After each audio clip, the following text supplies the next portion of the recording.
Hi, it's Paul Mason here in London, and I'm sorry not to be with you there in Stuttgart to receive the Erich Fromm Prize 2020, but obviously the coronavirus got in the way and I can't travel, and I'm glad many of you are not there in a room together, which would be a very stupid thing to do. So I've been sent the award. I'm grateful, delighted, honoured to receive it, indeed humbled to receive it, and to be placed in a list of people who have been honoured with this award in the past. I believe I'm the first British person to get it, and I'm very proud to be so. I won't deliver the lecture right now over video. I hope to come to Stuttgart to do it sometime soon. But I will just touch on some of the themes in it, comparing them to the predicament we're in now. Because the lecture, whose text is available in German and English on the Erich Fromm Society website, concerns the need for a new theory of fascism. The theories of fascism that flourished in the 20th century fell into two categories. One was that it was a finished episode, that it had specific roots in European society in the 20s and 30s. And whether you looked at psychoanalysts or the theories of totalitarianism, many of them believed that by the 1950s it was a finished, indeed dead phenomenon, as Ernst Nolte said in his book, The Three Faces of Fascism. And on the other hand, you had people like Wilhelm Reich, and above all like Erich Fromm, who told us that fascism was a recurrent problem. It was deeply seated in the characteristics of industrial, bureaucratic, alienated societies. That to me seems like a much more fruitful line of inquiry about why fascism, far-right racism and violent misogyny are suddenly coming back. But the lecture, if you read it, was of course written before we knew the full extent of the coronavirus. And I think, you know, what I say in the lecture is you don't need an economic crisis of the scale of 1931 to trigger another fascism, unfortunately. But now, on top of what we already had, which was the collapse in belief in neoliberalism, I call it the crisis of the neoliberal self. On top of that, we're now going to actually get a deep, albeit hopefully short, economic slump. Now, a lot of my work has gone into, in the last 15 years, thinking about two things. What is the alternative to the current system, and who is the agent of change?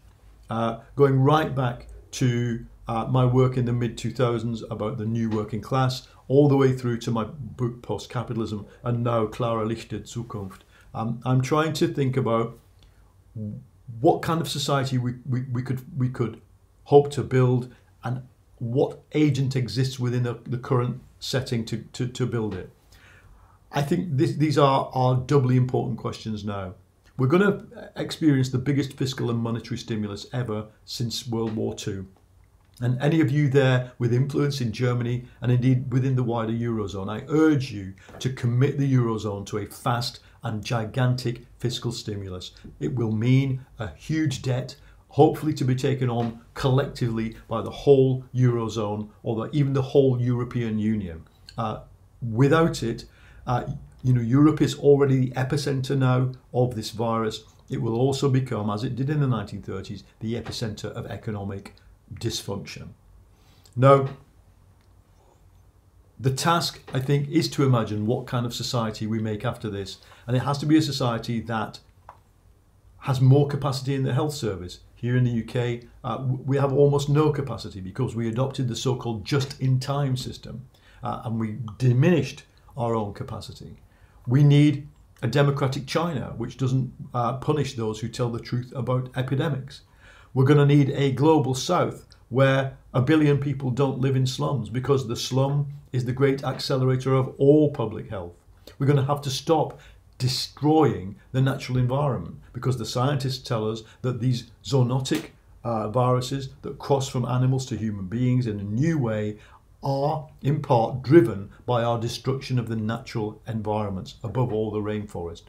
And we're going to need public health strategies, because out there in the community I live in, the people dying from this disease are people with diseases that are already attributable to poor lifestyles and poverty itself, whether it be obesity, alcoholism, type 2 diabetes, etc., lung disease.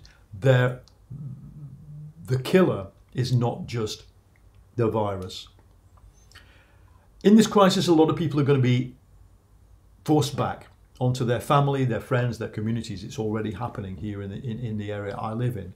But we mustn't see this as some kind of retreat to a natural economy, where we abandon everything we built once the virus goes away. In fact, what I think we are doing is spontaneously doing, as I said in post-capitalism, we are creating in the interstices of the old society a new society based on collaboration, teamwork, imagination, and high technology. It can be done, and I think we're going to have to do it faster, because this crisis will foreshorten many of the long-term problems the economy was facing. Climate change will inevitably, the Paris Accord, the Glasgow summit that's meant to happen later this year probably won't happen. People and countries will put the climate change mitigation onto the back burner. We need to, when we've defeated the virus, bring it back with redoubled strength and urgency. All plagues ask questions about the society they hit. The Black Death did in the 14th century. And I've been reading recently Samuel Klein-Cohn's work, Lust for Liberty. Klein-Cohn describes how 14th century feudalism was profoundly shaken, and revolts that took place after the Black Death didn't just happen because there were fewer people and therefore the peasants and artisans could demand higher wages, although that was part of it.